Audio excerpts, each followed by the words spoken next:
फिर से स्वागत है आप सभी का इंडिया न्यूज़ बिज़नेस के खास शो मार्केट लाइव में और मैं हूं आपके साथ कंचन औडियाल। हफ्ते के तीसरे कारोबारी दिन में हम पहुंच चुके हैं और आज हमने देखा कि जैसे ही मार्केट खुला वैसे ही बैंक निफ्टी ने एक नया हाई लगाया, नए रिकॉर्ड लेवल्स पे पहुंच गया। 177 अंक की हमने मजबूती देखी बैंक निफ्टी में और 48,000 के लेवल को बैंक निफ्टी ने क्रॉस कर लिया। बाजार की आगे आने वाली जो चाल है वो किस तरीके की रहने वाली है, बाजार में हमें क्या कुछ देखने को मिल सकता है, ये सारी की सारी जानकारी लेंगे आज के खास पैनलिस्ट से। चलिए स्वागत करते हैं आज के खास पैनल का, उसके बाद शुरुआत करेंगे मार्केट लाइव की। हमारे साथ जुड़ चुके हैं आलोक दहिया जी। नमस्कार सर, स्वागत है आपका शो में। नमस्कार कंचन जी और नमस्कार सारे दर्शकों का भी। नमस्कार sir and thank you for joining अस। हमारे साथ जुड़ चुके हैं अविनाश कोकलानी जी। नमस्कार सर, स्वागत है आपका शो में। नमस्कार ma'am, thank you for inviting. Thank you for joining us sir. और हमारे साथ जुड़ चुके हैं निखिल भट्ट जी। नमस्कार सर, स्वागत है आपका शो में। Good morning sir.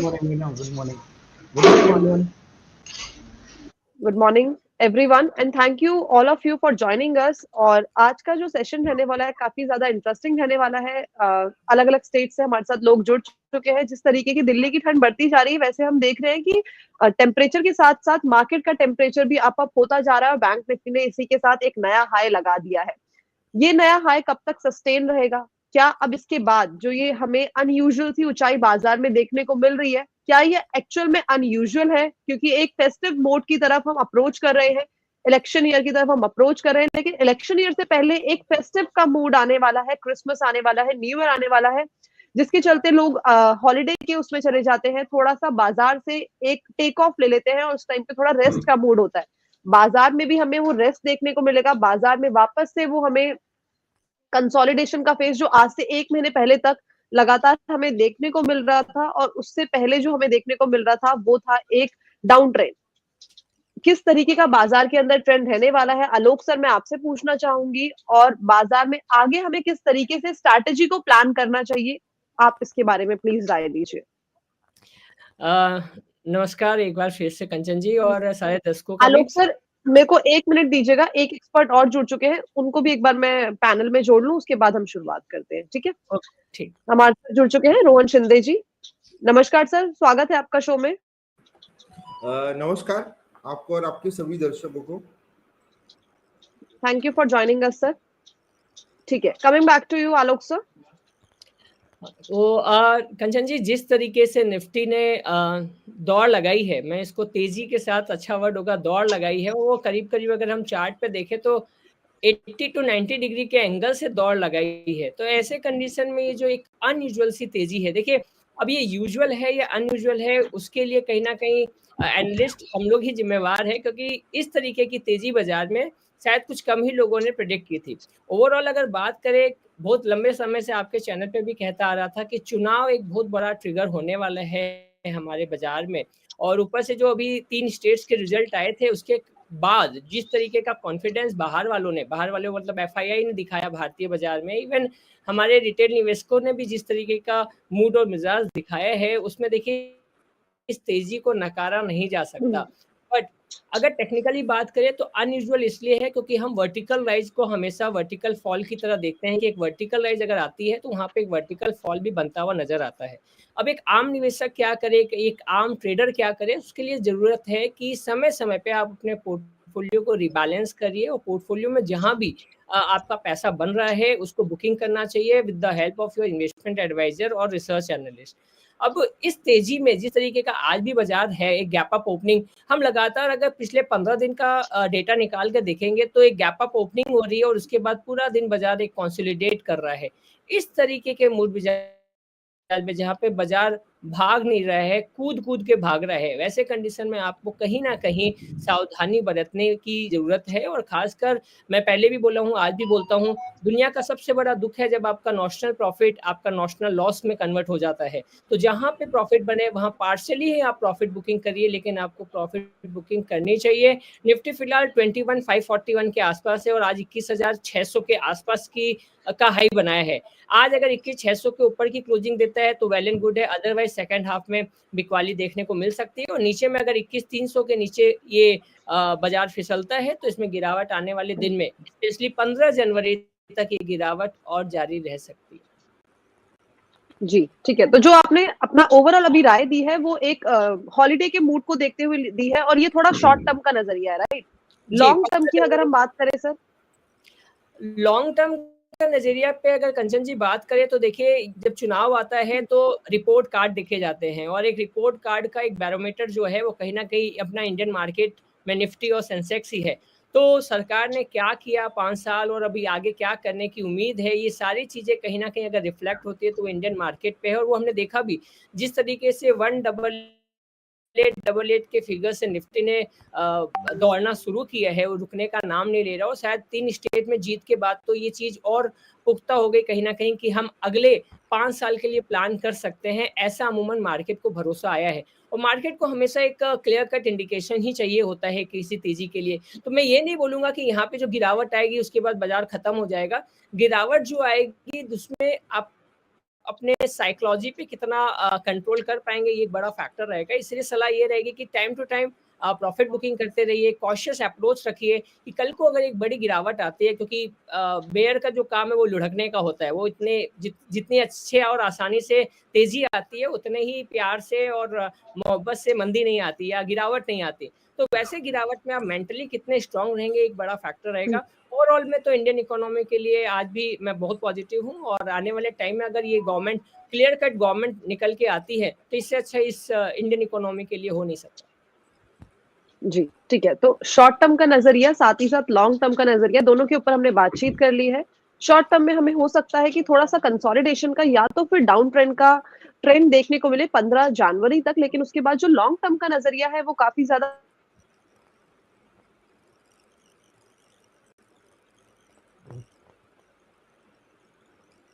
एफआईआई लगातार बिकवाली के मूड में क्यों है, लेकिन बता दें कि साल के एंड में ही यानी कि दिसंबर में जो एफआईआईज हैं उन्होंने अपना सेलिंग का सॉरी बाइंग का रिकॉर्ड तोड़ दिया है और इस दिसंबर में करीबन 54,757 करोड़ का इन्वेस्टमेंट किया है इंडियन मार्केट में, जो कि काफी बड़ा नंबर है इंडियन इकोनॉमी के हिसाब से भी। ठीक है, अविनाश सर आपके पास आना चाहूंगी। सर कैसा लग रहा है? और जैसे कि आज मैंने जैसे ही मैंने मार्केट की ओपनिंग की तो सबसे पहले मैंने नाम लिया बैंक निफ्टी का। आपको क्या लगता है कि जैसे बैंक निफ्टी ने एक अच्छी खासी शुरुआत दिखाई है, ये शुरुआत कब तक सस्टेन रहेगी? ये एक गैप अप ओपनिंग हुई है, ये इसको कब तक मेंटेन करके रखेगा? क्योंकि अब जो हम लेवल्स देख रहे हैं वो कहीं ना कहीं धीरे-धीरे करके नीचे आ रहे हैं। आगे का मैम नजरिया किस तरीके के है? मैम हम जो जी। देख रहे हैं कि बैंक निफ्टी ने भी गैप अप ओपनिंग दिया है, लेकिन वहाँ से फिर ओवरऑल सेलिंग ही आई है उसमें। निफ्टी ने भी गैप अप ओपनिंग दी है, वहाँ पे भी थोड़ा बहुत सेलिंग ही आ रहा है। एक जो कंटिन्यूस जो गैप अप्स आ रहे हैं निफ्टी में, उसका जो मेजर कारण है वो एफआईआई का इन्वेस्टमेंट्स है। क्योंकि जब एफआईआई जब है ना कंट्री में इन्वेस्ट करते हैं तो they prefer large cap initially, क्योंकि और ये जो पैसा आ रहा है काफ़ी सारा वो हम लोग चाइना का एमएससीआई इंडेक्स में जो वेटेज कम होने की वजह से और इंडिया का वेटेज थोड़ा बढ़ने की वजह से वो इनफ्लो ज़्यादा आ रहा है हमारे पास। तो वो जो है they will chase the large cap. तो आप निफ्टी में आपको रोज गैप अप्स देखने को मिलेंगी। ये पैसा थोड़ा लॉन्ग टर्म आज आया है तो इसके लिए they are buying at a higher valuation. But जो गैप अप्स है वो पर्सनली मुझे ज़्यादा पसंद नहीं आती इंडेक्स में, क्योंकि वो महीने या 45 डेज में वो वापस रिविजिट ज़रूर करता है वहाँ पे इंडेक्स। ठीक है, एफआईआई के पास ऑप्शन है डेरिवेटिव में हेज करने के लिए, तो वहाँ पे वो लोग अपनी पोजीशन को प्रोटेक्ट कर लेंगे। डीआईआई इसके लिए मिड कैप स्मॉल कैप में बाइंग कर रही है, बिकॉज रिटेलर्स उसमें एसआईपी ज़्यादा दे रहे हैं, तो वो मिड कैप और स्मॉल कैप में वहाँ पे इन्वेस्टमेंट ज़्यादा रह रहा है। और ओवरऑल जो है जो क्लासिक केस है ग्रीड का, वो हम ओवरऑल मार्केट में देख रहे हैं, because everyone is making money. जो आईपीओज है वहाँ पे थोड़ा फ्रिंजी है, और जो सबसे बड़ा सेलर है आज की तारीख में मार्केट में वो है प्रमोटर्स। वाया आईपीओ है, प्राइवेट इक्विटी इन्वेस्टर है जो ओएफएस कर रहा है। ठीक है, ब्लॉक डील्स हो रही हैं जहाँ पे एंकर इन्वेस्टर एग्जिट कर रहे हैं। तो काफ़ी सारा सेलिंग जो है वो स्मार्ट प्लेयर्स का हो रहा है और बाइंग जो है वो रिटेलर्स की ज़्यादा हो रही है। तो ये मेरा पर्सनली मेरे को थोड़ा अनईजी करता है। और 2024 आई थिंक जो थोड़ा डिफिकल्ट रहेगा पहले के 3-4 महीने। बट जो अगर कुछ इंटरनेशनली कुछ इश्यूज क्रिएट होते हैं तो आई थिंक सो इंडिया को भी थोड़ा इफेक्ट आएगा, लेकिन वो भी बाइंग अपॉर्चुनिटी होगी इंडिया में for a very long time. Same scenario I think so, because मैंने देखा हुआ है, तो I have seen this in 2007, I have seen this in 2011-12 और 2017 में भी हमने देखा था जो सेम फ्रिंजी हुआ था, फिर बाद में नेक्स्ट ईयर बहुत ही खराब रहा था इन्वेस्टर के लिए। तो मैं यही कहना चाहूँगा कि इन्वेस्टर को थोड़ा कॉशियस रहना चाहिए, प्रॉफिट बुकिंग कर लेना चाहिए, थोड़ा कैश का परसेंटेज पोर्टफोलियो में थोड़ा इंक्रीज करते रहना चाहिए वीकली, और जितना हो सके स्टॉक स्पेसिफिक और फंडामेंटली ज़्यादा पोजीशन ले तो ज़्यादा बेटर है। जी, ठीक है। तो थोड़ा-सा कॉशियस अप्रोच को फॉलो करते हुए चलना चाहिए। मार्केट के अंदर गैप अप ओपनिंग जो हमें मार्केट के अंदर देखने को मिल रही है, वो थोड़ा-सा हमारे लिए एक डर का संकेत भी है कि वापस से मार्केट उस लेवल पे रिविजिट करेगा और आपको हो सकता है कि हम बाजार के अंदर एक डाउन ट्रेंड जल्दी ही देखने को मिले। ठीक है, निखिल सर आपके पास आना चाहूँगी।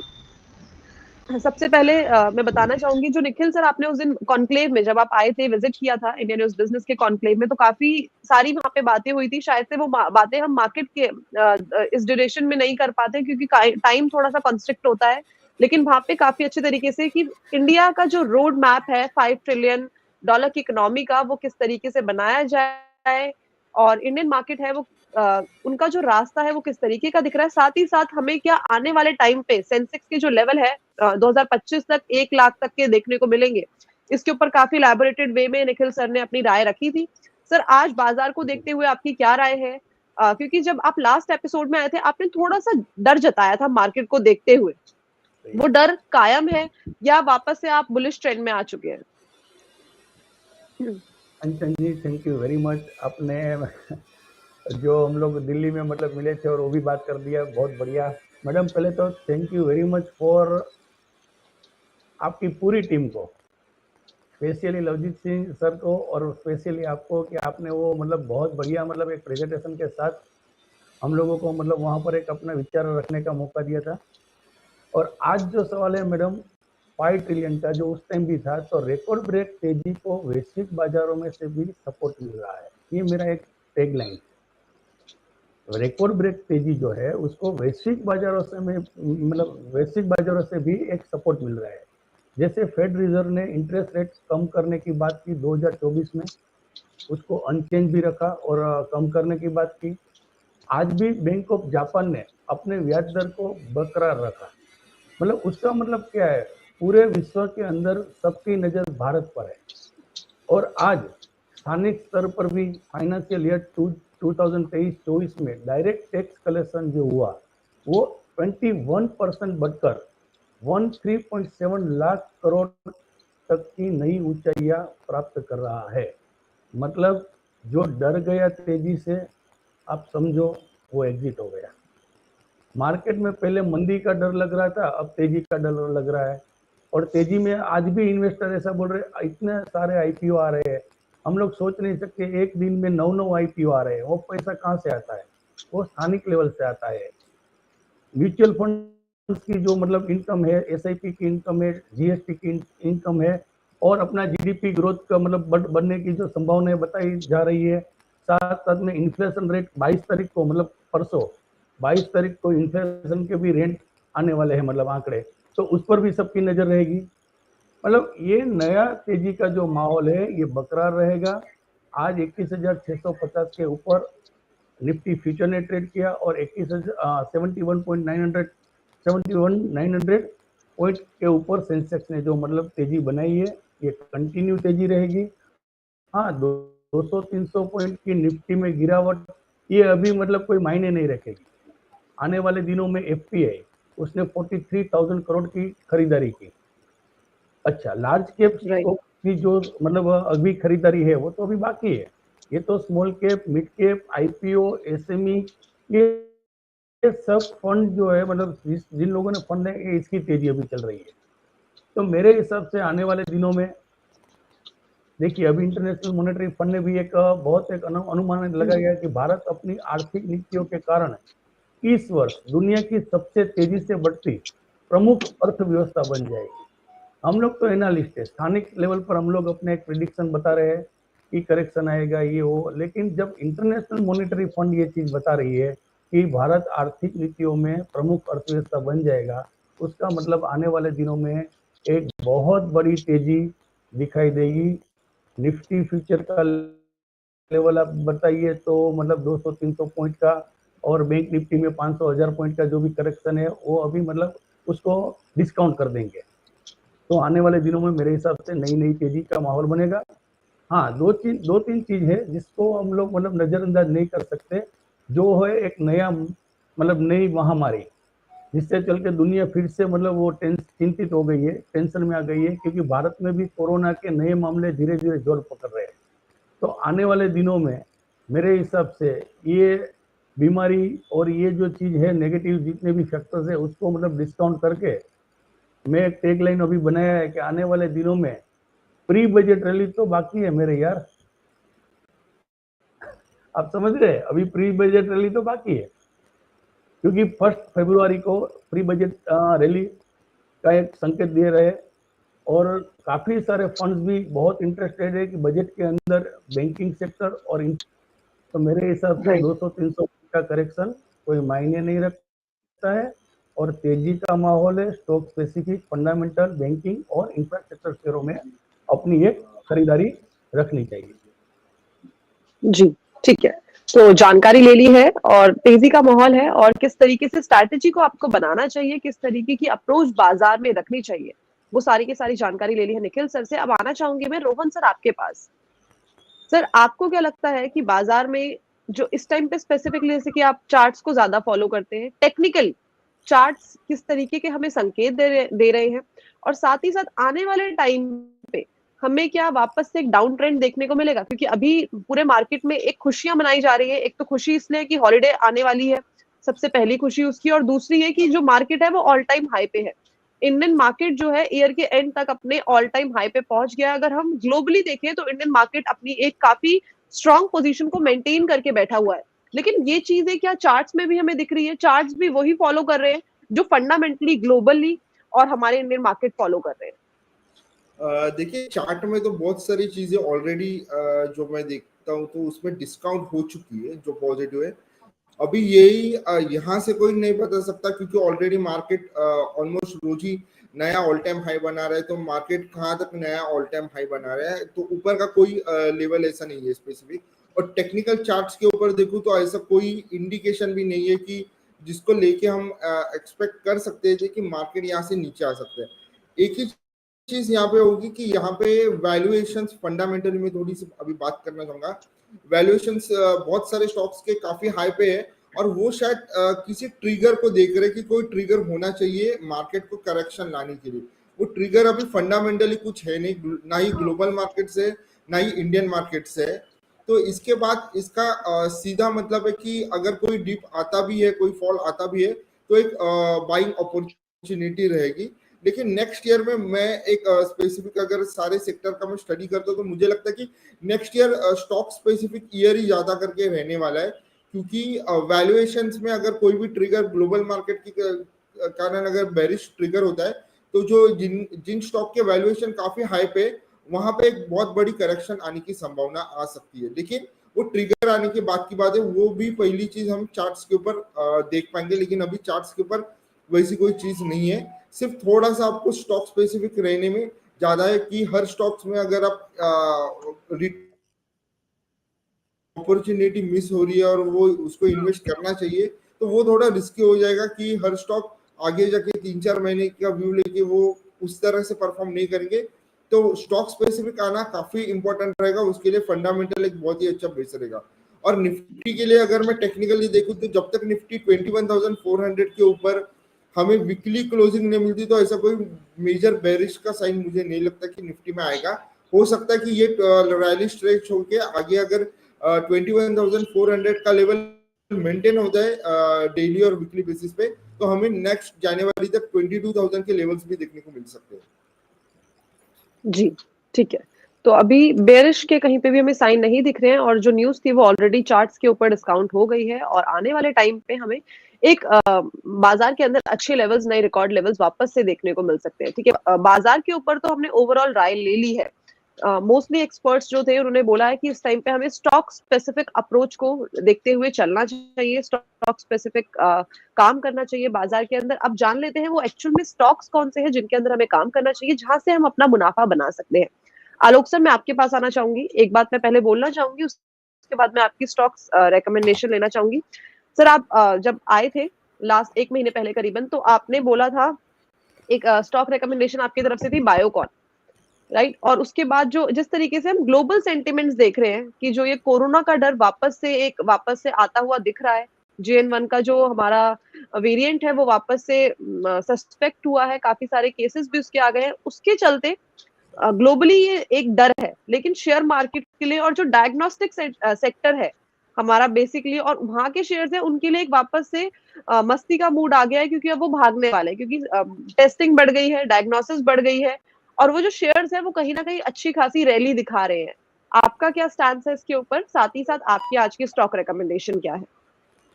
जी कंचन जी, आप ही के चैनल पे शायद उसको रिकमेंड किया था 27 रुपए के आसपास में, अभी शायद 54-55 के आसपास है, और पहला टारगेट अचीव कर गया है बायोकॉन का।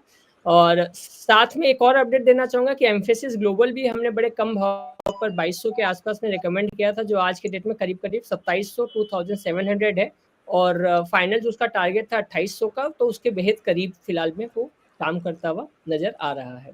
अब सवाल ये है कि जो फार्मा सेक्टर है उसकी रैली जो बन रही है, या देखिए चार्ट की पहले खूबसूरती ये होती है कि वहां पर सारी चीजें डिस्काउंट हो जाती है। मतलब 1 महीने पहले अगर मुझे भी ये पता होता कि कोरोना का वेरिएंट वापस से पैर पसारेगा, तो हम खुद भी पहले से बहुत प्रिकॉशनरी मोड में रहते, बट ऐसा नहीं है। चार्ट का ये खूबसूरती है कि वो एक इंडिकेशन ये दे देता है कि कहाँ पर अब आप वापस से एंटर कर सकते हैं या एग्जिट कर सकते हैं, ये इंडिकेशन वो देता है विद द प्रोबेबिलिटी ऑफ 50-50 अमूमन। अब रहा कि अगर ऐसा वेरिएंट्स आता है और उस कंडीशन में क्या होता है, देखिए 2024 नो डाउट एक वोलेटाइल ईयर रहने वाला है ड्यू टू एस्ट्रोलॉजी। 8 का साल है, वो 8 नंबर का न्यूमरोलॉजी वाइज अगर हम बात करें 8 का साल है, और 8 का साल बहुत उठापटक, 8 एज पर न्यूमरोलॉजी बहुत उठापटक वाला एक नंबर होता है। तो उस उठापटक में ओवरऑल हो सकता है कि पूरे साल भर में आपके जो बैलेंस जो अर्निंग है वो बड़ा बैलेंस रहे, उतना जितना मजेदार 2023 लोगों के लिए रहा है अमूमन। क्योंकि तेजी के अंदर कोई ये नहीं देख रहा कि स्टॉक के भाव क्या थे जनवरी के अंदर, जनवरी 2023, मतलब वहां से आप समझे कितने सारे स्टॉक 100-200% के रिटर्न के साथ एक साल के अंदर इतना दमदार रिटर्न हमें दे रहे हैं। तो 2024 चाहे अगर हम बात करें वेरिएंट के लिए प्रिकॉशनरी मेजर्स लेने पड़ेंगे, चाहे हम बात करें पोर्टफोलियो के लिए वहां भी प्रिकॉशनरी मेजर्स लेने पड़ेंगे। अब रहा कि जो दोनों में एक रिलेशन है, इन्वर्स रिलेशनशिप की, कोई बीमारी आती है तो यहाँ पे इनके स्टॉक के भाव ऊपर बढ़ते हैं, फार्मा या मेडिकल्स वाले। तो देखिए आप इंजॉय कर सकते हैं, बट अल्टीमेटली कुछ सेक्टर पॉजिटिव सेक्टर्स होते हैं, कुछ सेक्टर नेगेटिव सेक्टर्स होते हैं। आप फार्मा में पैसा बनाकर अगर खुद बीमार है तो आप उसको एंजॉय नहीं कर सकते। तो बैलेंस वे में काम करना है, और अगर आप फार्मा सेक्टर्स में इन्वेस्ट करके रखें, क्योंकि ऑलरेडी 1-1.5 हफ्ते के अंदर फार्मा ने एक अच्छी रैली दिखाई भी है, तो कहीं ना कहीं आने वाले टाइम में आपको उन फार्मा के शेयर्स पे या उन सेक्टर्स पे मेडिकल के मतलब अपना फोकस रखना पड़ेगा जिन्होंने टेक्नोलॉजी को अडॉप्ट किया है। क्योंकि एक R&D एक बड़ा एक लूपहोल्स होता है इस बिजनेस में, जहाँ पे एक बड़ा पैसा खर्चा हो जाता है और एक शेयर होल्डर को पता भी नहीं चल पाता कि कितने R&D किसी प्रोडक्ट के लॉन्च होने से पहले खराब हुए हैं। तो ऐसे कंडीशन में अगर आप फंडामेंटली बहुत सारी कंपनियों के डीप में डेप्थ में ना जा सके, तो कहीं ना कहीं आपके लिए जरूरी हो जाता है कि आप एटलीस्ट टेक्निकल पैरामीटर्स पे इंडिया न्यूज देखें या किसी भी रिसर्च एनालिस्ट से बात करें और ये कंफर्म कर ले कि किस स्टॉक में फार्मा के अब नई तेजी बनती हुई नजर आ रही है फिलहाल। जी ठीक है, तो फार्मा के ऊपर तो राय ले ली है, साथ ही साथ ओवरऑल सेक्टर के बारे में भी जानकारी ले ली है। सर अब बात करते हैं स्पेसिफिक स्टॉक रिकमेंडेशन की। कौन से शेयर्स होंगे जहां पे हमें निवेश करना चाहिए? कंचन जी, मेरा